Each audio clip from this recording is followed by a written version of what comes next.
देख रहे हैं हल्ला बोल टीवी और मैं हूं सुरभि।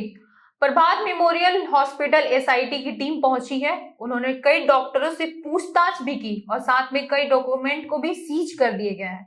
क्या है पूरा मामला, आइए हम जानते हैं हल्ला बोल टीवी के संपादक दीपक शर्मा से। देखिए, जो डॉक्यूमेंट्स के बाद की बात कही जा रही है वो जरूर उस जो छात्रा है जो शंभू गर्ल्स हॉस्टल में जिनके साथ गलत काम हुआ और उसके बाद उन्हें इलाज के लिए सहज नर्सिंग होम पहले ले जाया गया और वहाँ सहज सर्जरी के बाद रेफर किया गया प्रभात मेमोरियल हॉस्पिटल में। प्रभात मेमोरियल हॉस्पिटल में उसका इलाज चला। उसके बाद वहाँ से परिजनों ने बहुत दबाव बनाकर मेदांता रेफर कराया। कुल मिलाकर के यह बात है कि पुलिस को शक है कि जो गलत रिपोर्ट दी गई प्रभात मेमोरियल हॉस्पिटल के डॉक्टर्स की ओर से कि कुछ नहीं हुआ है, छात्रा के साथ कोई गलत काम नहीं हुआ है जी।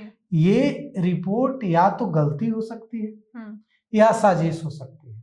अगर गलती है तो क्षम्य है, अगर साजिश है तो ऐसी रिपोर्ट बनाने वाले डॉक्टर्स की एक ही जगह है जो है जेल। जी हाँ। क्योंकि अगर गलती हुई है तो गलती हो सकती है, किसी से भी गलती हो सकती है, लेकिन वार्निंग तो जरूर दी जानी चाहिए कि ऐसे मामलों में गलती ना हो। गलती हुई है तब तो क्षम्य है, लेकिन अगर ये साजिश का हिस्सा है कि जानबूझकर मामले को दबाने की कोशिश की गई और इसीलिए ये ऐसी रिपोर्ट बनाई गई कि लड़की के साथ, छात्रा के साथ कोई गलत काम नहीं हुआ। अब आज एसआईटी की टीम प्रभात मेमोरियल हॉस्पिटल पहुंची। यहाँ डॉक्टर्स और दूसरे स्टाफ से 2 घंटे तक पूछताछ हुई है और जो सूत्रों के मुताबिक जो जानकारी मिली है उसके मुताबिक कुछ डॉक्यूमेंट्स एसआईटी ने सीज किए हैं, कुछ डॉक्यूमेंट्स अपने साथ ले गई है। साथ ही जो छात्रा की मेडिकल हिस्ट्री से संबंधित डॉक्यूमेंट्स भी ले गई है अपने साथ एसआईटी की टीम। जो एसआईटी के जो पुलिस अफसर वहां पहुंचे थे उनमें एएसपी सदर अभिनव, एसडीपीओ सचिवालय 1 अन्नू और एसआईटी के दूसरे ऑफिसर्स शामिल थे।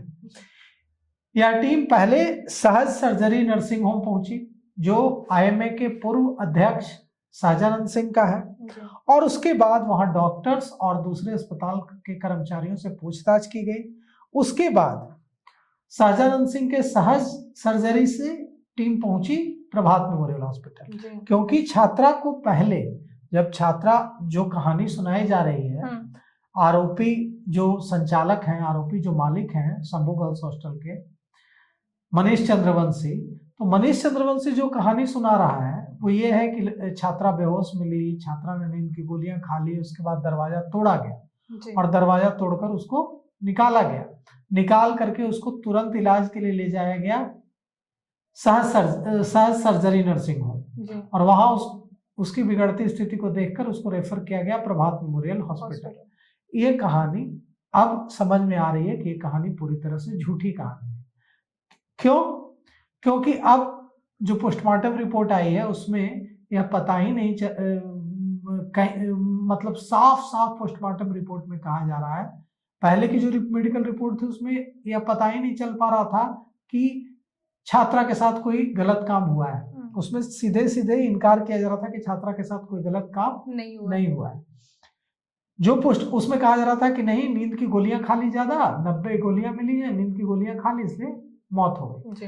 अब जो रिपोर्ट पोस्टमार्टम रिपोर्ट पीएमसीएच की आई है उसमें साफ साफ कहा जा रहा है कि बहुत जुल्म हुआ है छात्रा के साथ और बहुत अत्याचार हुआ है और उसने विरोध भी किया है। उसके शरीर पर 12 से ज्यादा खरोचों के निशान हैं और उसके साथ गलत काम भी हुआ है जिसने, और उसमें यह भी सबूत मिले हैं कि उसने इसका बहुत विरोध भी किया जितना वो कर सकती थी, इसके भी सबूत मिले हैं। अब उसको सेकंड ओपिनियन के लिए एम्स भेजा गया है। आज एसआईटी की टीम दोनों हॉस्पिटल पहुंचती है, सहज सर्जरी भी पहुंचती है और प्रभात मेमोरियल भी पहुंचती है। इससे पहले कल एसआईटी की टीम पहुंची थी जो हॉस्टल है शंभू गर्ल्स हॉस्टल, वहां आईजी भी पहुंचे थे। आईजी पटना रेंज के आईजी जितेंद्र राणा पहुंचे थे। जो एडीजी कमजोर वर्ग हैं डॉक्टर अमित जैन वो पहुंचे थे और एसआईटी के कई अफसर पहुंचे थे। जांच हुई थी। लेकिन सवाल उठता है कि जांच होगी क्या जब ये जो वारदात हुई इसके बाद उस घर में को धो दिया गया, जिस कमरे में थी वो छात्रा, उस कमरे को धो दिया गया, उसका बेड वहां से हटा दिया गया, उसके कपड़े तक देने से इनकार कर दिए डॉक्टरों ने। थानेदार जो वहां के चित्रगुप्त नगर थाना की रोशनी कुमारी, उसने यहाँ तक कह दिया कि जब कपड़े मांगे कि आपको लड़की के कपड़े चाहिए कि आपको उसकी जान बचानी। डॉक्टरों ने कहा कि कपड़े फेंक दिए हैं, जो करना है कर लो, हमसे ज्यादा जान पहचान है क्या? ये कौन लोग हैं जिन पर इतना, इनके सिर पर जान पहचान की भूत सवार हुई है, जो एक छात्रा जिसकी जान चली गई उसके परिजनों से अच्छा व्यवहार तक नहीं कर सकते। ये जो जान पहचान दिखाने का रौब दिखाने वाले डॉक्टर्स हैं, अगर इन्होंने अनुचित व्यवहार, गलत व्यवहार किया है, धमकाया है, तो तुरंत इनको जेल की सलाखों के पीछे भेजना चाहिए। कि एक तो उस परिवार ने अपनी बेटी खो दी, और उस परिवार ने अपनी बेटी खो दिया, और उसके बाद ये लोग धमका रहे हैं, उसके बाद जलील कर रहे हैं, उसके बाद ये जो वहां के एसएचओ है रोशनी, उस पर आरोप लगाया गया है जो और भी संगीन है। आरोप लगा है, जो शिकायत की गई है, परिजनों ने शिकायत की है कि वो ब्रोकर की भूमिका में थी। मतलब जो आरोपी है मनीष चंद्रवंशी उर्फ मनीष रंजन, उससे पैसे दिलवाना चाहते थे कि जो लड़की के, जो छात्रा के परिजन है, वो पैसे लेकर मामले को खत्म कर दे, रफा दफा कर दे, परस्यू नहीं करे। यहाँ तक कि धमकाया भी कि आप लोग फॉलो मत कीजिए केस को, नहीं तो आप लोगों के साथ बाद में बहुत बुरा होगा, बाद में पता चलेगा। मोटी रकम 10-10 लाख रुपए की रकम ऑफर की गई कि ले लीजिए और चुप बैठ जाइए। यहाँ तक कि उसको थाने में, आरोपी को, मनीष चंद्रवंशी और मनीष रंजन को वीआईपी ट्रीटमेंट दिया गया। पप्पू यादव ने, पूर्णिया के जो सांसद हैं, उन्होंने सीधे सीधे कहा है कि ये मनीष चंद्रवंशी उर्फ मनीष रंजन जहानाबाद से खाली हाथ आया था पटना, और इसने ये 15,000 रुपए की नौकरी करता था एक हॉस्पिटल में। आज इसके पास करोड़ों रुपए की प्रॉपर्टी है, ये रैकेट चलाता है, और पप्पू यादव का यह आरोप है कि वो रैकेट चलाता है। पप्पू यादव, सांसद पप्पू यादव ने आरोप लगाया। सांसद पप्पू यादव भी प्रभात मेमोरियल हॉस्पिटल कल रात पहुंचे थे, और उन्होंने आरोप लगाया है कि ये मनीष चंद्रवंशी रैकेट चलाता है और लड़कियों को नेताओं के पास भेजता है।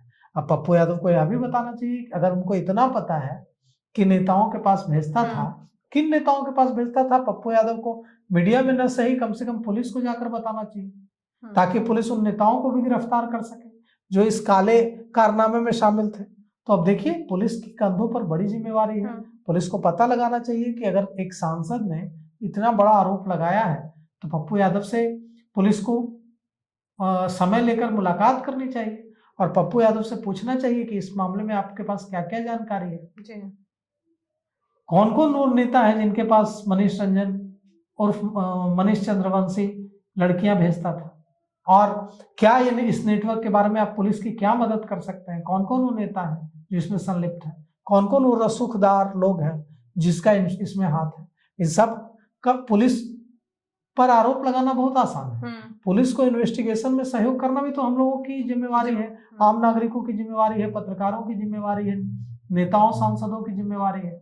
तो अगर पप्पू यादव के पास इतनी ज्यादा जानकारी है इस मामले कि उन्होंने कहा है कि ये मनीष रंजन रैकेट चलाता था और नेताओं के पास लड़कियां भेजता था, तो पुलिस को बताना चाहिए, नाम बताने चाहिए, जिसपे शक है, सबूत नहीं है, शक भी है तो नाम बताना चाहिए, ताकि पुलिस सबूत जुटा सके जी, इन्वेस्टिगेशन कर सके और उन नेताओं को गिरफ्तार कर सके, तो जिम्मेवारी वाला बयान माना जाएगा। देखिए इस मामले में क्या कुछ होता है। एसआईटी की टीम इस मामले की जांच में लग गई है। अब ऐसे में देखना होगा कि आरोपी कितने जल्दी गिरफ्तार होता और परिजनों को कितनी जल्दी इंसाफ मिलता है। इस पे आपकी क्या राय है, हमें कमेंट करके जरूर बताएं, और ऐसे ही तमाम खबरों के लिए बने रहे हल्ला बोल टीवी के साथ। धन्यवाद।